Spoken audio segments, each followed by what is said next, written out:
right, everybody. Hopefully you guys are hearing me loud and clear and seeing me loud and clear. So for those of you who are on the webinar, if you could do me a favor and go to the chat on the right and chat in and let me know where you are coming in from.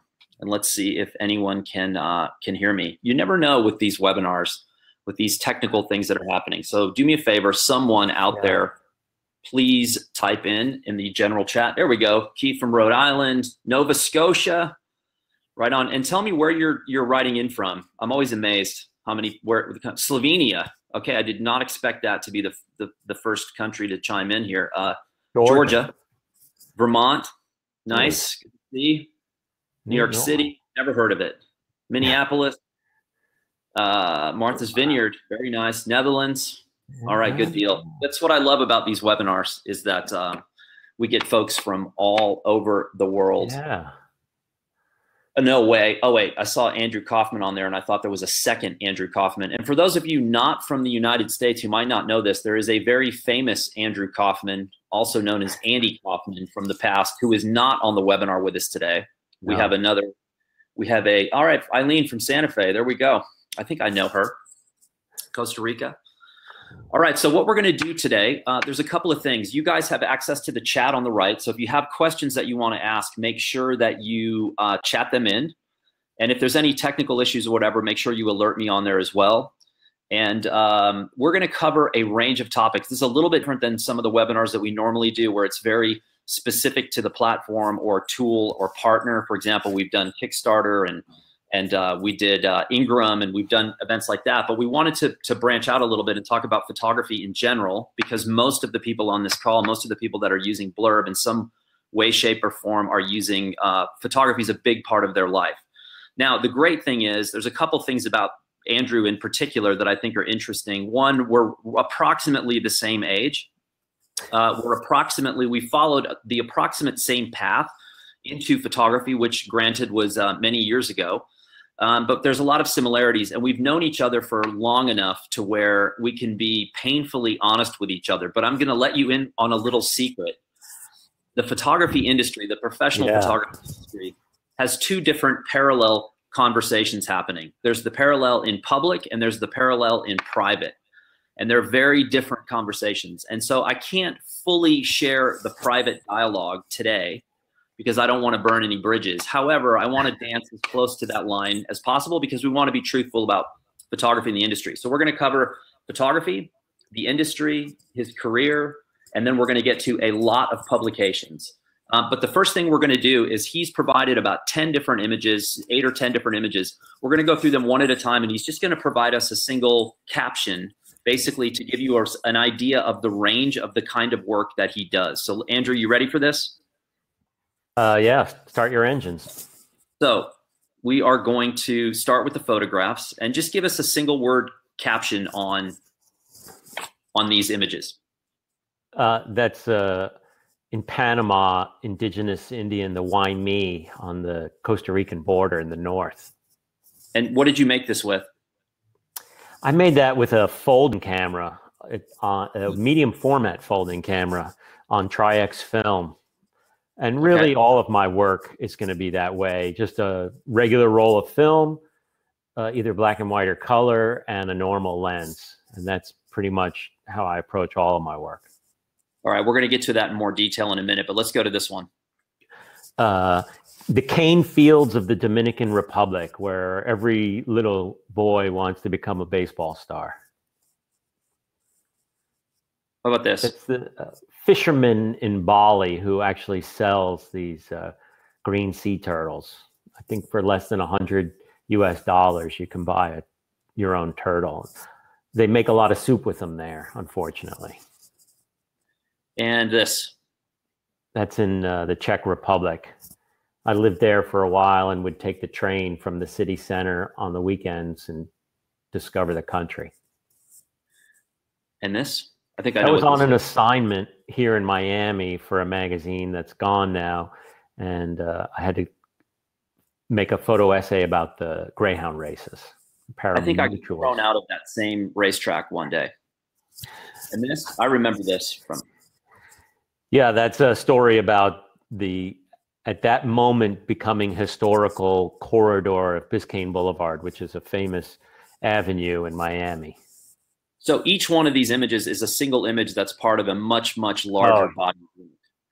You could say that about all of my work. They're parts of bigger stories and so ideas that are going together in a overall looking at the work.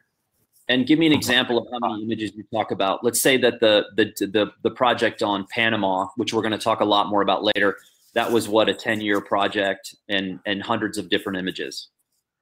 Yeah, I mean, I think there were 10,000 in the Panama project, if I'm 10,000 images.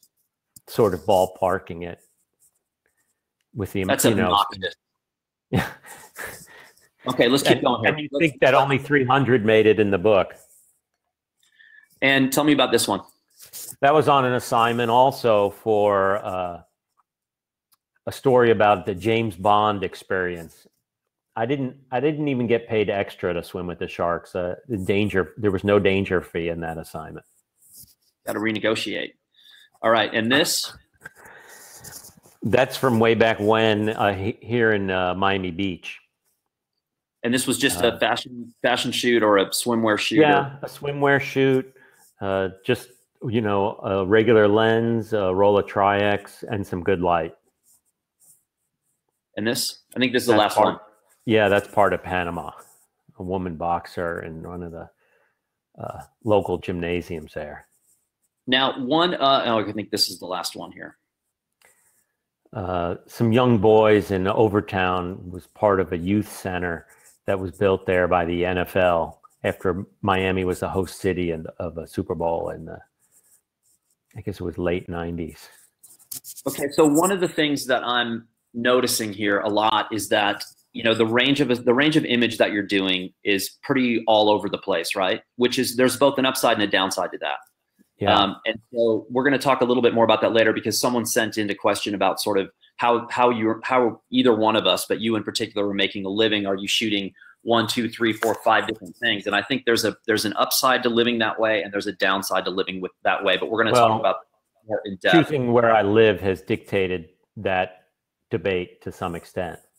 Sure. So the location, if you're in New York City versus LA, you're going to get a very different sort of style. If you're in the professional commercial photography world, if you're in the portrait wedding world, or a world that's a little more on the consumer side, it's going to be relatively consistent from locale to locale. Yeah. But as a commercial photographer, let's go way back here.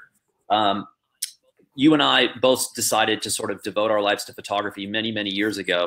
With me in particular, my photography, the reason I landed in photography was I had this unbelievable need from the time I was a little kid to record information. Like, I had notebooks where I would write dialogue that all the adults around me were speaking. And there was no reason for me to do that. I just found it fascinating for whatever reason. So the camera was sort of a natural extension of that. But what was it for you? I mean, you could have done anything with your life, and photography could have been perfectly fine as a hobby. But you decided to go, no, this is what I'm going to do for the rest of my life. Why? What was the initial spark? Before I ever became a photographer, I was interested in skateboarding and surfing. And I would find these magazines, you know, there were in those days local newsstands, and I would scour them for photographs or information about these sports or these subcultures. And I think that got me interested in photography as a whole. And that showed me what the world was like and what could be possible. And it was that interest in those sports that led me on a path ultimately to being interested in photography, because my visual culture and language was defined by those early, you know, Surfer magazine and Skateboarder and Thrasher and those magazines that were, you know, part of the scene in those days. So if your father was in any way, shape, or form like mine, there was a bit of resistance in my family when I decided to study photography. I actually had a scholarship to go in a different direction, which I think is the direction that everyone expected me to go in. But once I got the camera in my hand, and I did my first assignment, and that image landed on the page of a newspaper, I knew I was never going to go back and do anything else. What was the response like? When I would have Oh, from my father. You know, he told me this, I guess, when I was in my 20s, that, you know, I didn't go into the family business, and he'd made his peace with that. So he was always very supportive of my interests and endeavors. God, I should have had him talk to my dad. Well, would have saved me some yeah. headache. Okay, there's been a lot of changes in photography since you and I started. When I decided to be a photographer, the most obvious path was to study photography, was to go to either a junior college or a community college or a 4-year school. I started at a community college, San Antonio College in San Antonio, Texas, and then I ended up going to the University of Texas in Austin, and I studied photojournalism, and it was a commitment. It was a 4-year program where you basically learned not just technique, but you learned history of photography. You learned how to talk about your work. How quickly did you decide to study photography full time? And for you, in addition to like learning what an f-stop was, what did school provide you that you maybe didn't even expect you were going to get? So how quickly did you decide to go to school to study it? Well, I was very lucky.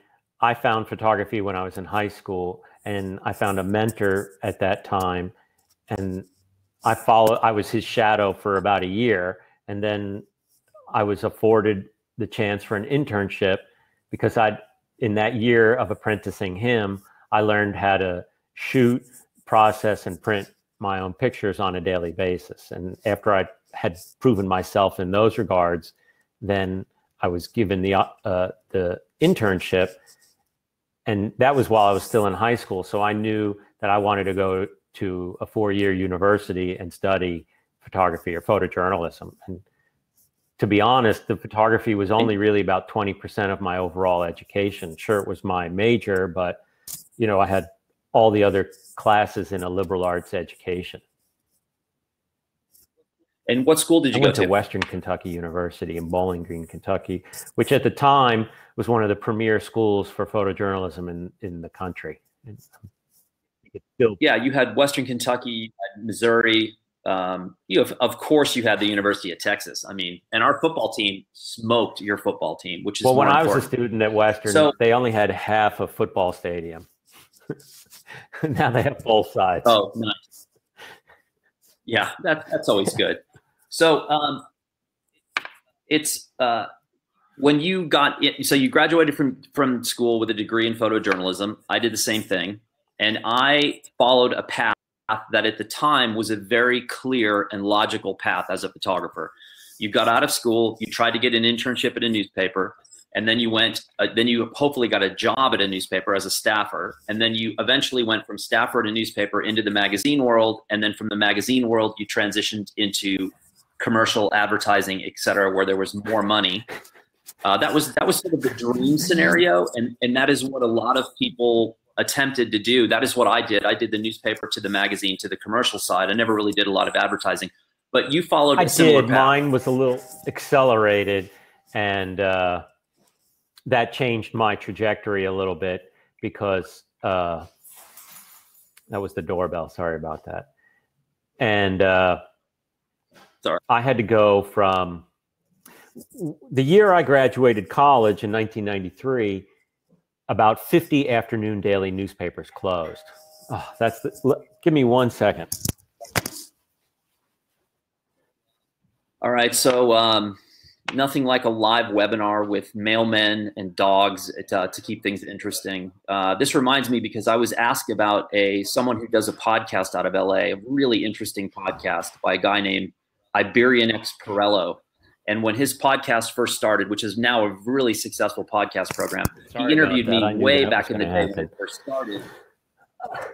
Hang on 1 sec. And the doorbell rang in the middle of my interview, and the same exact thing happened. So you left school, and in high school, I was already working as a photographer, and then I went to college, and they wanted to sort of reteach me photography or teach me how to be an adult and how to think and how to work, in a very professional manner.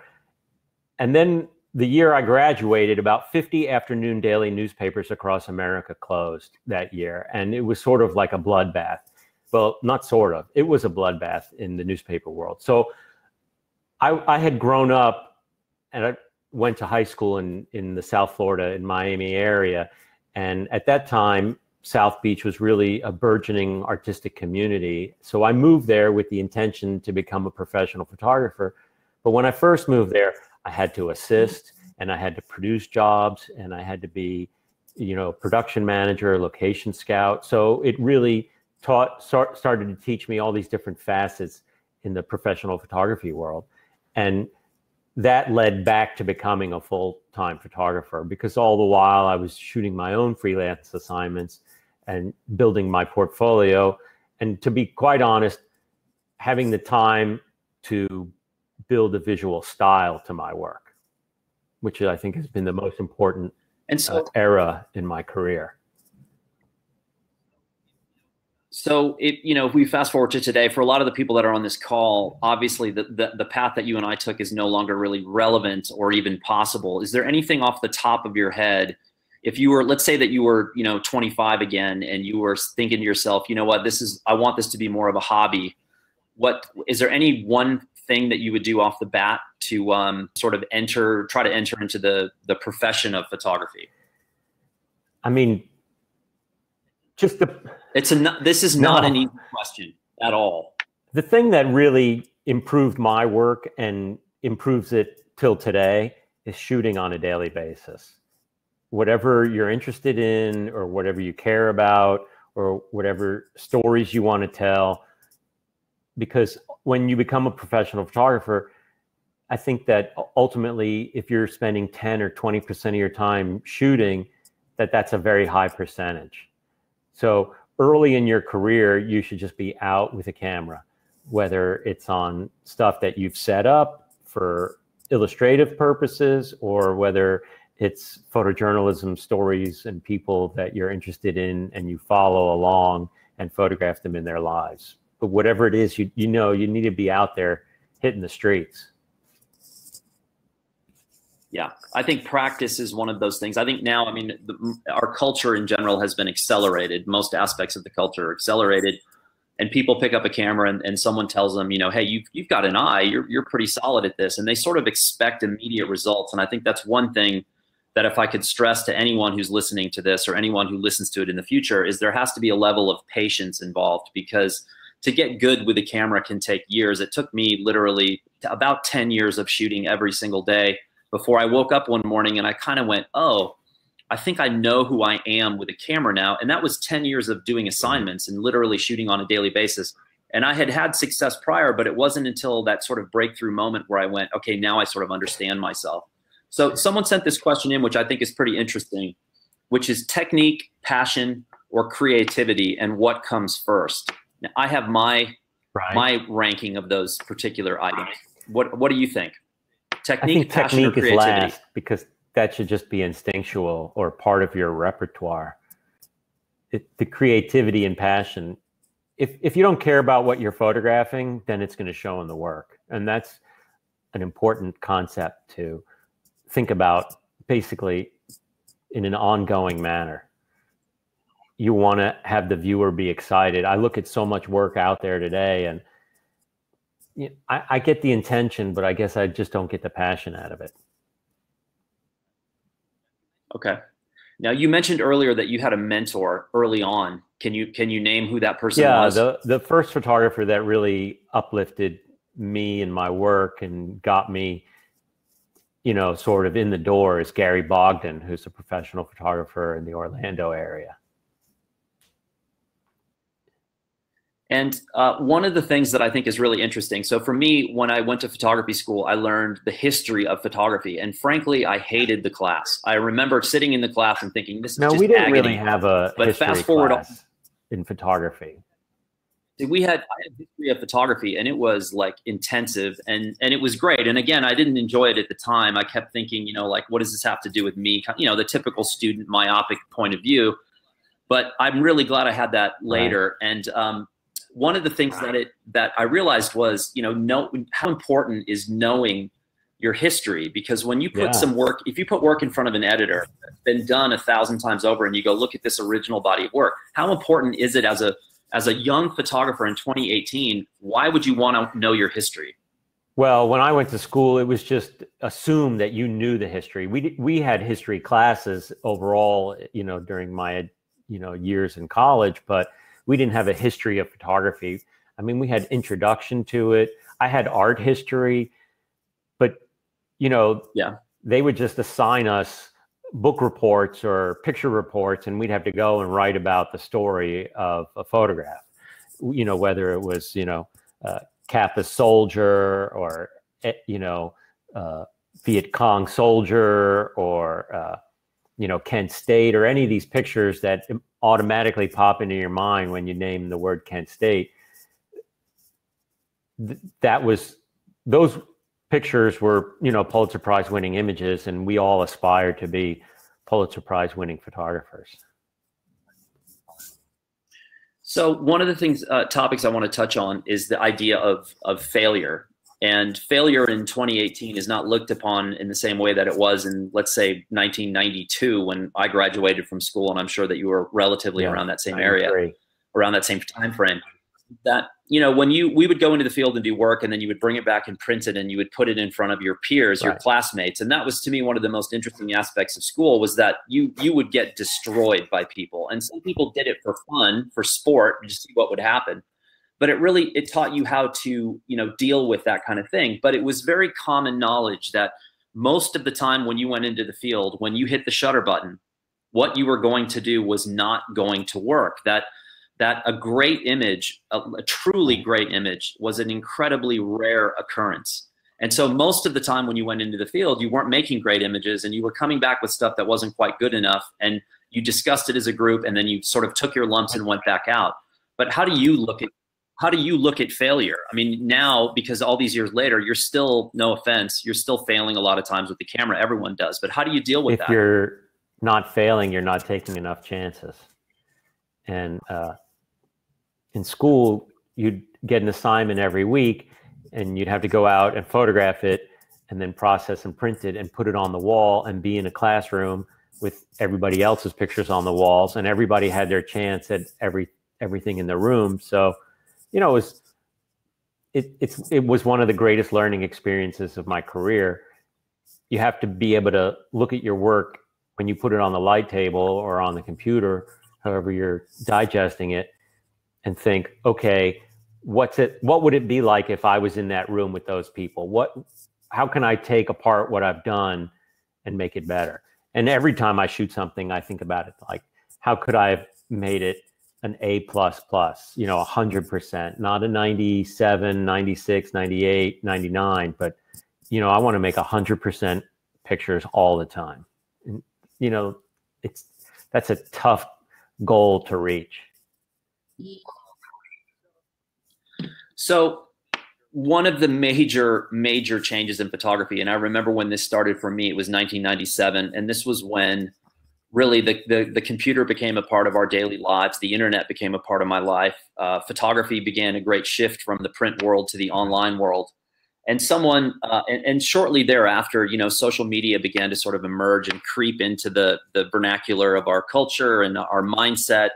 And someone wrote a question that I thought was pretty interesting, because I know you've dealt with this many times, and we'll probably deal with it in the past.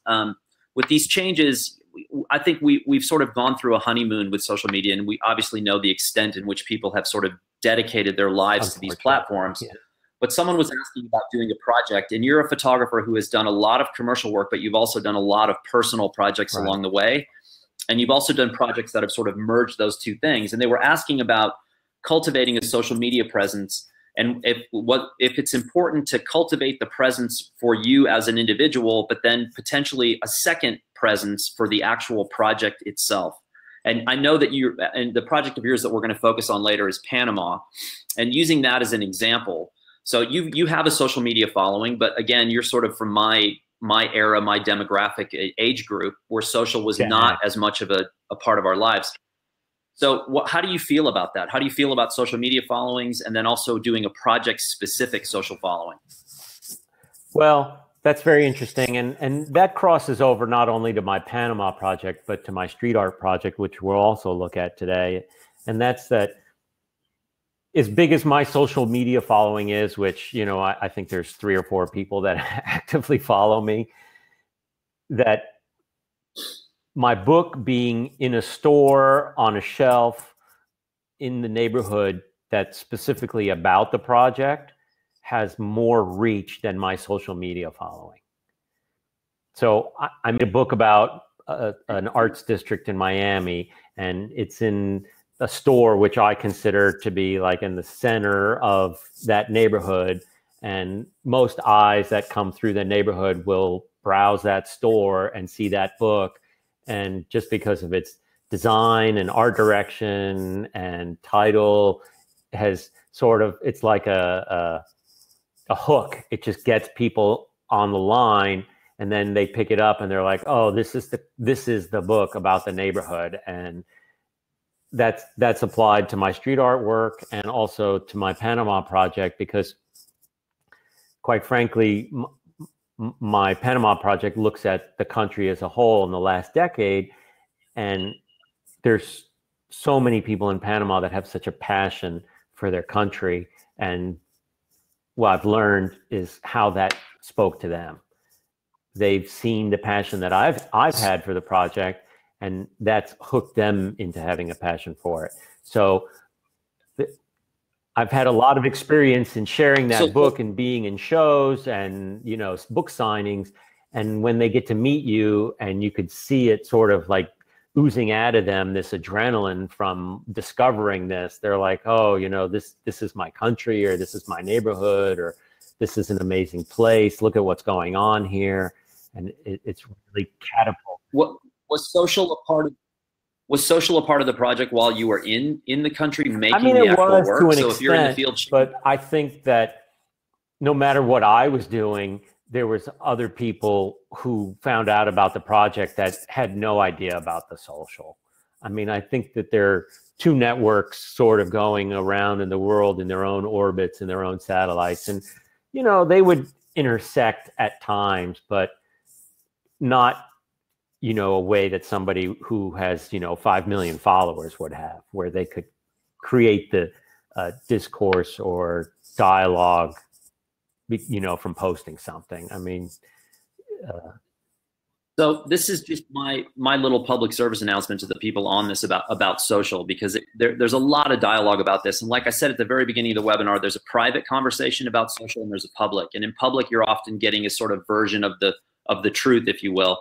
And I think with social, to me, ultimately, as a photographer, as somebody who's an image maker, you want to walk away at the end of your career with the absolute best work you were able to create in your lifetime. That's really the goal.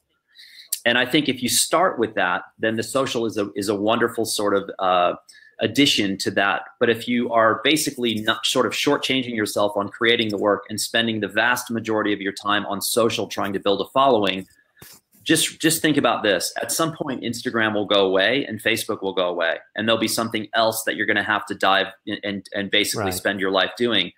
And ultimately, you want to walk away with the work. The work is the most important thing. So start there.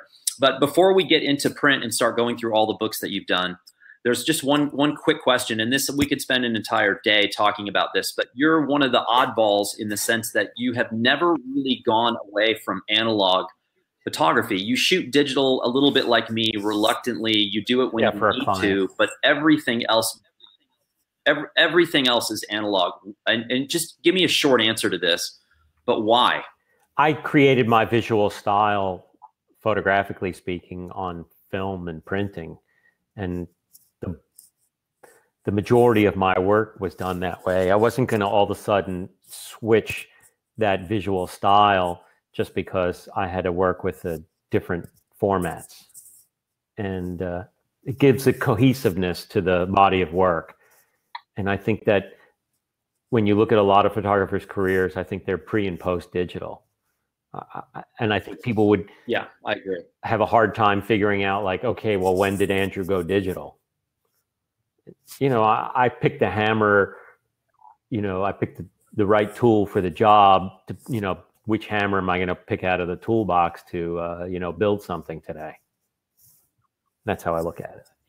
Yeah, I think I think what Andrew was mentioning there that maybe needs a little extrapolation here is that there's a lot of times, a lot of photographers, you can go back through their career and you can see the exact moment they went digital, and that's not necessarily a good thing, because a lot of times it changed, and it's not just for those individuals, it's for everyone, because digital gave us something that we never had before, which was immediacy, the ability to see the image right away, and sometimes that works on your psyche in the field. Because when the mystery was gone and you didn't know what you had, you would approach a scene in a very different way, and you often worked harder and more extensively because you didn't know what you had. And with digital, sometimes it's easy to look down at that preview screen on the back and kind of go, well, you know, I think I have this, and you move on. And so ultimately, it's not really a compliment to look at someone and say, I know when that person went digital. And sadly, there are a lot of photographers that you can fall. And this is a part of the conversation that's moving dangerously close to the private conversation that happens in photography. But we're going to move on because we have about half an hour left, and we have a ton of books and publications to go through. But just before we get to those, I just want to know in general, because I answer this question all the time, and because I work for Blurb, I think half the time people think that I'm giving some sort of corporate statement.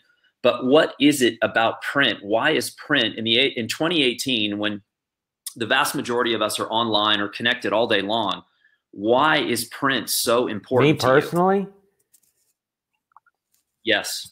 Because I'm nostalgic and I'm interested in ephemera. And when I find a publication, it's like finding, a box of treasure. And I guess I'm surrounded by too many books or printed publications, but for hundreds of. But let me ask you this too. So you're on Instagram, right? So when you make a post on Instagram, it requires a certain set of ingredients for you to do that post. But when let's say that you did a 20-page Blurb magazine this afternoon just for fun, that requires a totally separate set of ingredients to do the magazine. And like in my mind, it takes a little bit more undivided attention because one, you're paying for it, and two, you're making decisions like a cover image. What's my sequence? What's my edit? And it forces you to look at the work with a much finer lens than you would if you're just putting something on Instagram. Because after all, if you put it online or Instagram or Facebook, whatever, you just take it down. You can delete it. And a lot of people do that on a daily basis. You go back, you'll have seen something that they posted, and then you go back, look for it, and it's just gone. Yeah. And so how do you think print still has, let's say you make a trip to New York to show your work to editors and agents, and you walk in with a printed portfolio piece. Nowadays, they would be stunned, I guess, because I feel like the last portfolio reviews that I've been to, people are just very commonly showing their work on a screen of some sort, an iPad or an iPad Pro, or as big a tablet, I guess, as they can bring into the office. And that just, from my generation, is sort of astounding, because photography was always about printmaking.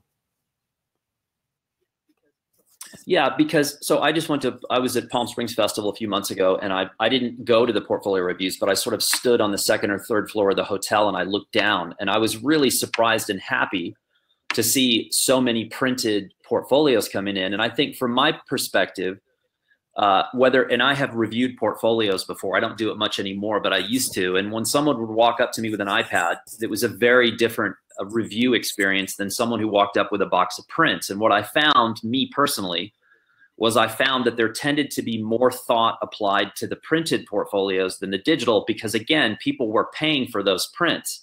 So you had to sit there at the last minute before you hit print and think to yourself, is this good enough to be in my portfolio?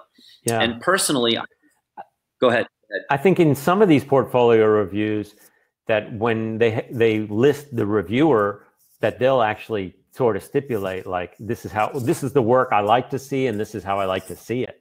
And I guess if you were that keen on managing your time, you would, stipulate, like, I won't view an iPad, or maybe it's the opposite way, like, oh, I won't view a printed portfolio, because people, maybe they're doing cutting edge work that's only ever going to be seen on the internet.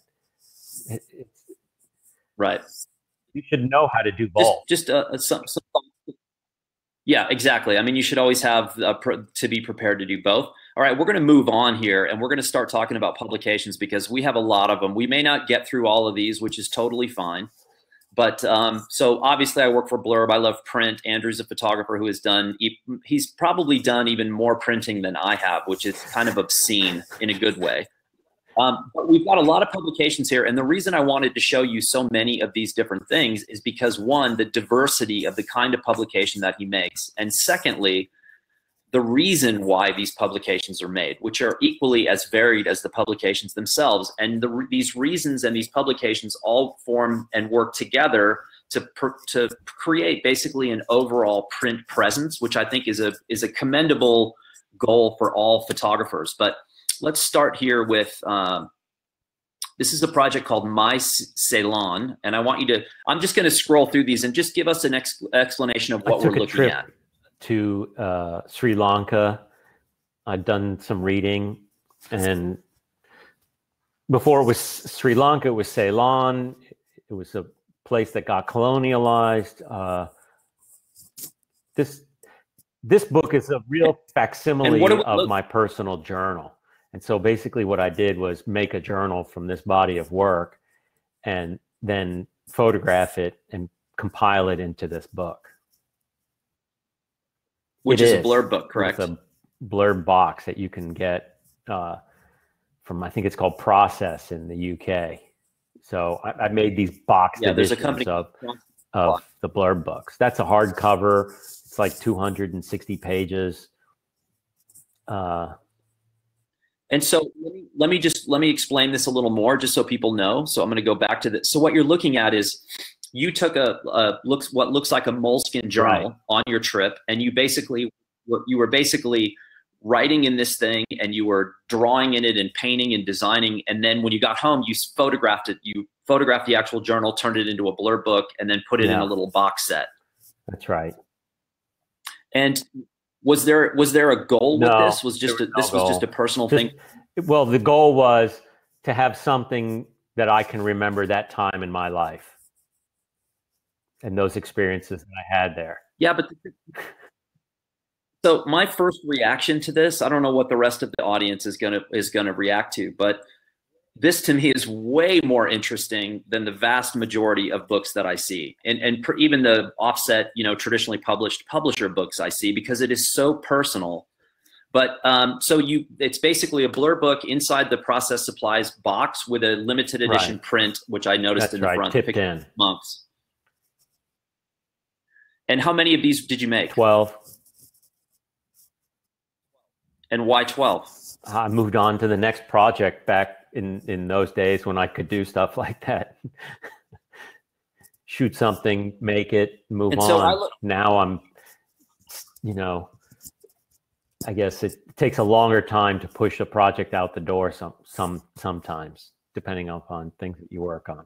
Well, I think I know what you're hinting at, and that's an important point. So people, what you should take away from this, at least in my opinion, what you should take away is he went on it was a personal trip, and this was a personal project.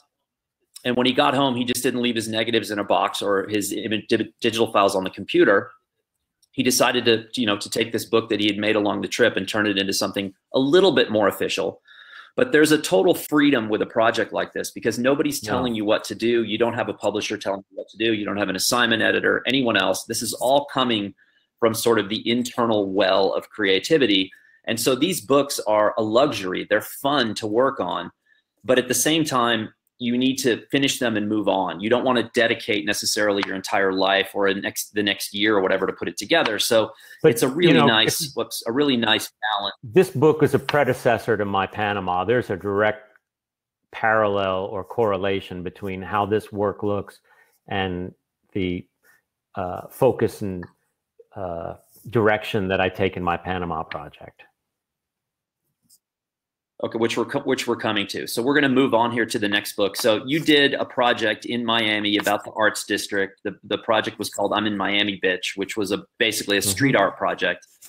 And I was watching you in the middle of this process, and I would see these different publications coming along and along. And one of them that really caught my eye that I found super fascinating was this Accordion book.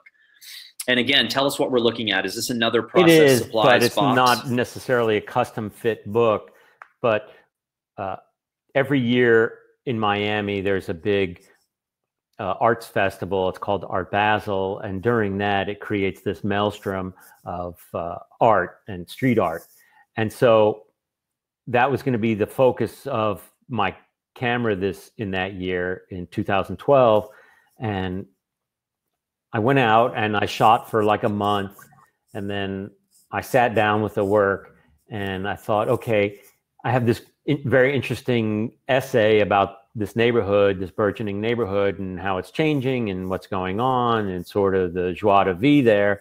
And I thought, okay, now I want to show this to people. I want to share it to them. But how can I do that in a very compact but still professional way, and something that's very exciting? And when you pick up these handmade books, the prints are tipped in and the text is, and I included pages from my journal in it.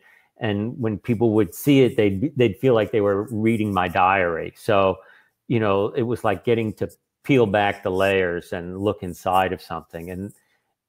And when I did that, the response was so positive that they're like, now you should do a book with it. You should try, you know, think about making a trade version of this, something that people could, you know, buy and have and take home with them. So that was, so let me just, this was the acorn or the seed that turned into a trade publication. So basically what this started as is a blank accordion book. And what you're looking at is you have made these individual prints and you've printed out your copy and you've literally just glued these into the book. And then it forms one enormous accordion. So it's one attached long I think they're document. Like 18 or 21 feet long when they're unfurled. Which is pretty great. And then people saw that and the reaction to it was really solid. And someone said, well, then why don't you try to make a book that the public can get? Because obviously this is a one-of-a-kind handmade art book.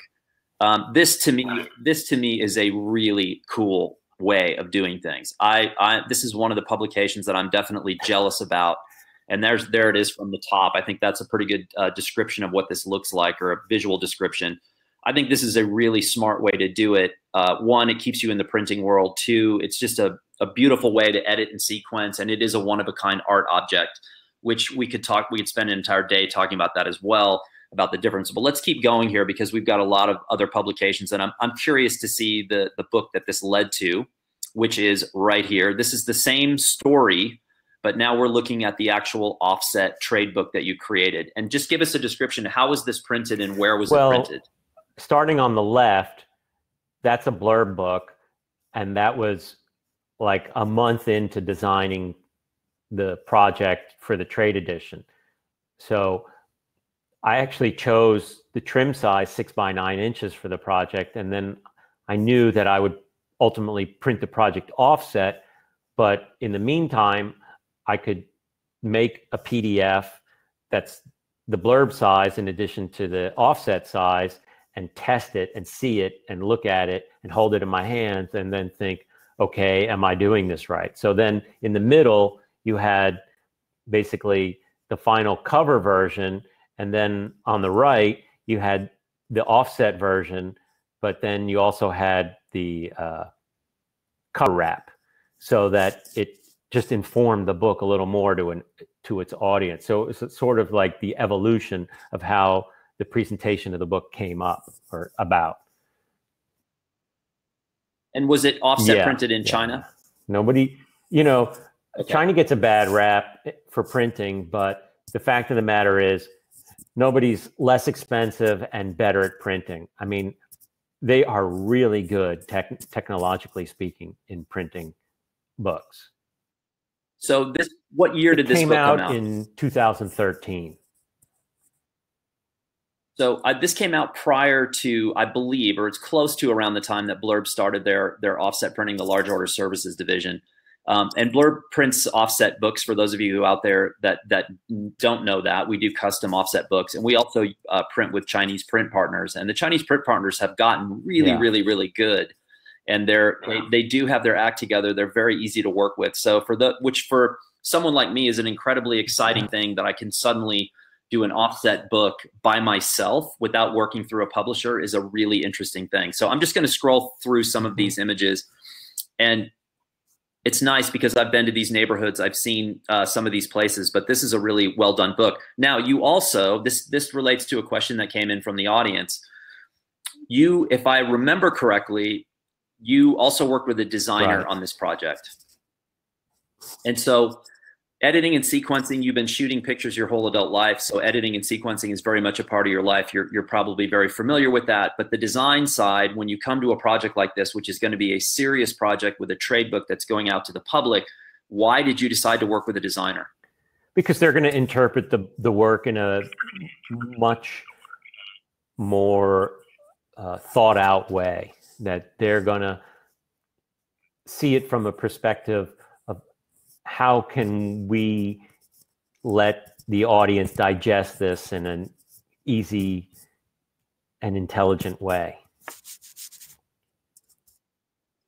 Yeah, so it's a question that I get a lot, and I think the easiest way to remember this is that just because you're going to self-publish something doesn't mean that you do everything by yourself. So I have no design background. I come from the photography space. So there are times where I get to design hurdles that I do not know how to get over. And so working with a designer can not only really allow your work to see the full realization of its potential, but also it just makes the process more fun. You're going to be putting money in your pocket, but the process becomes so much more enjoyable because you realize how much better it is than what I would have been able to come up with on my own. You know, let's say two things about this. Hiring a designer is not going to change the price of the production of the book very much, because if you're going to print a few thousand books and then you're going to spend thousands of dollars on printing the book, if you add the design cost into that, you know, maybe the book goes up $1 a book, so to speak. It's a wise investment, and the per unit price of the project won't change that much in the overall scheme of things. So, you know, it's penny wise, pound foolish. And just a little bit of interesting backstory here of this Art Died in Wynwood image. The book came out, and then I got a phone call or an email or both, and I even got to meet the guy. He got arrested for doing this, and it didn't live that long on the wall. And it was very ironic that he got arrested in the neighborhood that's just full of graffiti and street art. So, you know, it was sort of the great closing chapter to that. That's the first installment of a trilogy of books about Wynwood. So just on a side note there about the work, that's one of the interesting things about this specific project is that when you think about street artists, and if you don't know anything about street artists, or you're sort of discredit them, you would be amazed at the talent that's happening out there on the streets. And one of the interesting things about their work is that it normally disappears very quickly after it's completed, sometimes within less than a day. So this book is a pretty interesting time capsule of this particular place. So anyway, good job on that. And we're going to move on to the next version of this, which is a box set. So what are we looking at here? This box got made by my portfolio maker in New York City. I said, oh, you know, I'm doing a book and I need a box.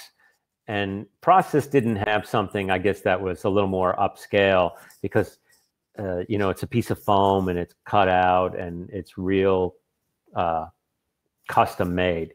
So it comes with a print, and then it comes with a hand embellished cover, which is the next slide there. So, and how many of these were made? That's in an edition of 25. Okay, all right. So we're rapidly running out of time, so I want to keep going here. The isthmus is not only is a word that I have a hard time pronouncing, but this is what I would consider, me personally, when I look at you as a photographer, this to me is sort of the accumulation of your entire career coming together in one project, which is the project that you spent 10 years on, looking at Panama, the Panama Canal expansion, the history of the country, the sort of current status as a place of global trade, finance, transportation, et cetera. So what are we looking at here? This is sort of the opus of the project itself. What is this? This is the boxed edition. That it comes in a box. It's a hardcover book. It comes with a print. They're all signed and numbered. And there's 425 in that edition, and that's sold, you know, to my delight, very well, even at its price point, because it's such a unique piece in the history of Panama, historically speaking. It's already in the National Library of Panama. You know, it's in the Presidential Palace. It's, you know, it's really hit a chord there, and it's been collected very well to my delight. So now we're looking, go back a page, now a slide. So if you, it's two books. On one side of the book, it's about the canal, and then on the other side of the book, it's about Panama. As the canal modernized, so did Panama. So I told two stories concurrently, and that's how the idea to make this a double-sided book came up. Now, just to understate something dramatically, this was an incredible amount of work. Not let's just toss aside the fact that it took 10 years to make the photographs, but making the book itself, getting the book into the world, this was like a labor of love. I just want people to understand what the commitment level is here. There's nothing sort of half-hearted. This is an all-in scenario where every chip is on the table, and you're like, this is going to be, it's going to require that kind of tenacity to get this out there. And again, you worked with a designer. Was it the same designer from the Miami book? Actually, for me, it was very important, and I tried throughout the entire process to do as much of this in Panama as possible. So I worked with a Panamanian designer. Ultimately, we couldn't print in Panama. They didn't have the facilities for it, for how I intended the project to be. But I call the book Hecho in Panama, made in Panama. This was a day they opened up the new locks for the public to come and stand on the bottom of it. So, you know, right now there's 33 meters of water in these locks, deep. And, you know, to be able to say you got to stand on the bottom of the new Panama Canal, you know, there's only about 50,000 people in the world that can say that. I mean, the scale of this, I heard that they moved so much earth to do the Panama Canal expansion that it actually changed the ecosystem of the region. Just to give you a sense of scale of what we're looking at here. And is that a Panamax boat on the right? I waited, actually, from my very first trip to Panama until the book came out, it was 12 years. Go back a slide for me, please. And I waited, you know, close to 12 years to be able to make this picture on the right. And this is the moment where the Costco Shipping Panama, which was the first ship to inaugurate the expanded Panama Canal, when it docked in Agua Clara, which is the Atlantic side of the Panama Canal. This was the initial moments that the expanded canal opened. It was a very big celebration. It lasted all day long as the ship went from the Atlantic to the Pacific Ocean. And on this ship, there was 9,000 containers, as opposed to previous, you know, in the previous day, boats only with about 4,000 containers could transit the Panama Canal in a Panamax ship. So these Neo-Max or post-Panamax ships have double the capacity of the canal. It's quite a major achievement. Wow. Yeah, that's serious. And the most important aspect of this entire book is that at least 1, 2, 3, 4 of those pictures are mine. Well, we had a plan to have you kidnapped in Panama, but you know, all of those beers, I guess, changed our minds. It just got thrown out the window. So I'm going to keep going here. We've only got about 8 minutes left. And this, again, this is an incredibly extensive book. And for anyone who's a photographer, anyone who's a documentary photographer in particular, you have an understanding of what it takes to make a book like this. And it's pretty, to work for 12 years on a project is really remarkable, because there is no substitute for the time and the access in the field. And when you've got that much time and access, you have a wealth of data to pull from to make a book like this. In addition to being able to go back to the same places over and over and see the change, see how things had progressed or degressed. Yeah, this is pretty great. Okay, so now we're going to shift here into, we've got 6 minutes left. We're going to shift into something that I think is really important, because the next 2 publications, as a professional photographer, on the surface, you could easily look and say, well, these don't really have any these are like personal publications. Like, who's going to see these? What does it matter? But I think actually they're incredibly important to a career in general. And these are personal publications. So let's just look at the first one. This is a blurb magazine. 8.5 by 11. And you've spent time 8.5 by 11. You spent time growing up in Virgin Gorda in the British Virgin Islands. Why did you do? What is this publication, and why did you do it? Well, in the last year, I moved my entire archive, and I finally got it truly organized as a library. And within that entire body of work, I was able to coalesce all of these images into one place. And my mother, who was coming up on her birthday and Mother's Day, I thought, oh, I'm going to surprise her. I'm going to give her a gift. She'd been sort of, you know, after me forever. Go back a page or two for this photograph of the Duchaveau, the Citron, the Duchaveau. She's like, oh, when are you going to make a print for me? When are you going to, so I can hang this on the wall? I want a photograph. So I finally got the picture. I finally scanned it up. I finally had it printed. And at the same time, I'm thinking, oh, I want this to be like the greatest Mother's Day she's had. And so I made a magazine that was really just for her as a gift to, remember those days in Virgin Gorda where, I was a teenager. I was cutting my teeth with a camera, and, I was just trying to learn about the people and the place and my abilities to capture a scene or record things. And, I would give myself assignments, and, it was very nostalgic to be able to sit back and look at all of that work as an adult and remember those times. And then, to tell my mother, like, oh, I have the best present in the world for you this year, and you're never, ever going to guess what it is. And she couldn't. And I just had lunch with her a week ago, and I was like, we were talking about the magazine, and I said, did you have any idea what it was? She goes, no, absolutely none. So I just said, oh, it's on its way to you. Pay attention. And, she called me, 10 minutes later after getting it all, and, was just thrilled to pieces. So it was, it was a fun thing to do for the family.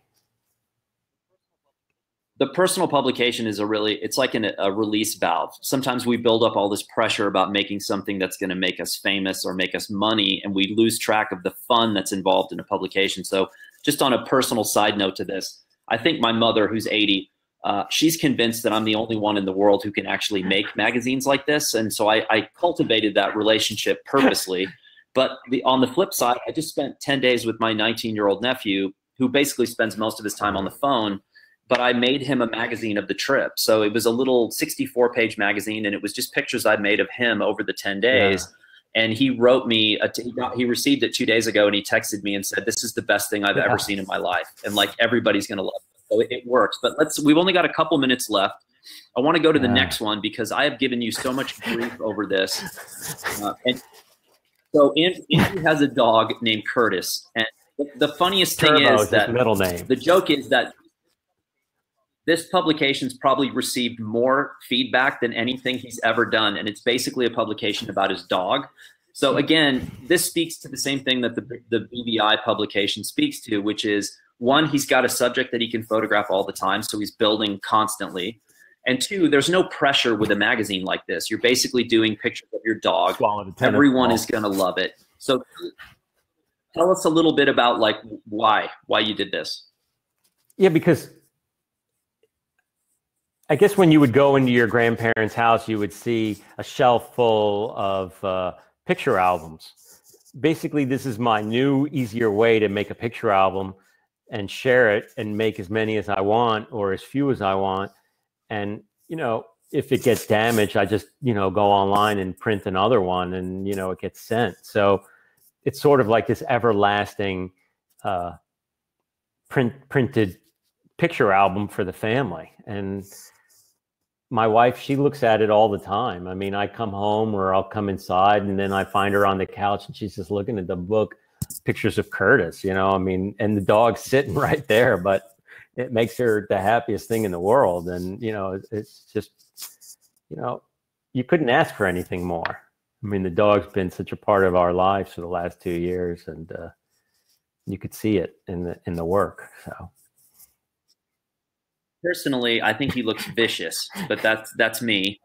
you're just jealous because the thing is, I think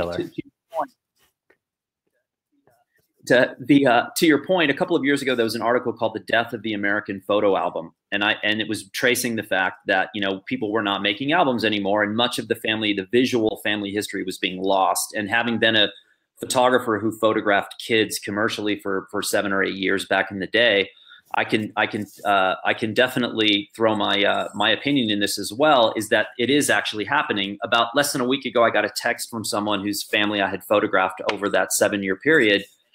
And he texted me and said, "We have lost everything that you did. We've lost all the files of our family. We have no visual record of our family left." And he said to me, "Please tell me that you have the images that you made of our kids." And I said, as a joke, I said no. But then, of course, I told him I still had it.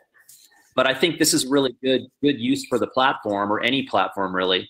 But I also think that, again, sometimes these personal publications get a little bit less respect than they deserve. I think it's a really important part of being a photographer, is to continually be putting things like this into the world. And again, this is not a publication that you're going to the newsstand and trying to sell, but I think the idea that you're having to edit and sequence and design and go to print and learn software, it makes you sharper for when the time comes to do something that may be a more serious project.